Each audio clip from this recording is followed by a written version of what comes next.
আমি এখন মূল সিদ্ধান্ত প্রস্তাব এবং তার উপর আনিত সংশোধনীগুলোর উপর মাননীয় শিক্ষামন্ত্রী ডক্টর আ.ন.ম এহসানুল হক মিলনকে তার বক্তব্য রাখার জন্য আহ্বান জানাচ্ছি। মাননীয় শিক্ষামন্ত্রী দয়া করে সংক্ষিপ্ত বক্তব্য রাখবেন।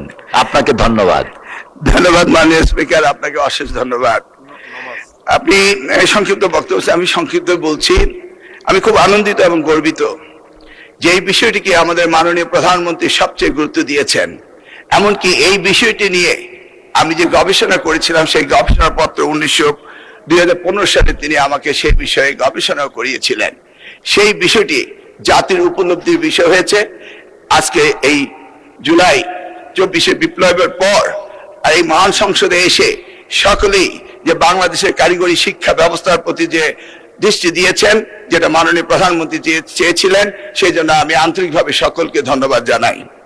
আমি এর গুরুত্ব সম্পর্কে আর বিশেষায়িত কোনো কিছু বলতে চাই না, আজান হবে। তবে আমি বলতে পারি যে ইতিমধ্যেই আমরা এই বিষয়ে প্রজেক্ট হাতে নিয়েছি এবং মাননীয় প্রধানমন্ত্রীর উদ্দেশ্য হলেন তিনি চান প্রত্যেকটি উপজেলায় প্রত্যেকটি মাননীয় সংসদ সদস্যের জন্য একটি করে যেন কারিগরি স্কুল স্থাপিত হয়। এছাড়া 1996 সালে এবং 2001 সালে দেশমাতা বেগম খালেদা জিয়া যখন তিনি তার দায়িত্ব পেয়েছিলেন, তিনিও তখন কারিগরি শিক্ষাকে গুরুত্ব দিয়ে 64টি জেলায় 64টি পলিটেকনিক ইনস্টিটিউট স্থাপন করেছিলেন। ইতিমধ্যে আপনারা দেখতে পেয়েছেন সেগুলি প্রতিষ্ঠিত হয়েছে। এসএসসি ভোকেশনাল হতে SSC vocational, technical vocational centre, এগুলি সবগুলোর কাজ তখন থেকে শুরু হয়েছিল। এই পর্যায়ে মাননীয় প্রধানমন্ত্রী তিনি সবচেয়ে বেশি গুরুত্ব দিয়েছেন।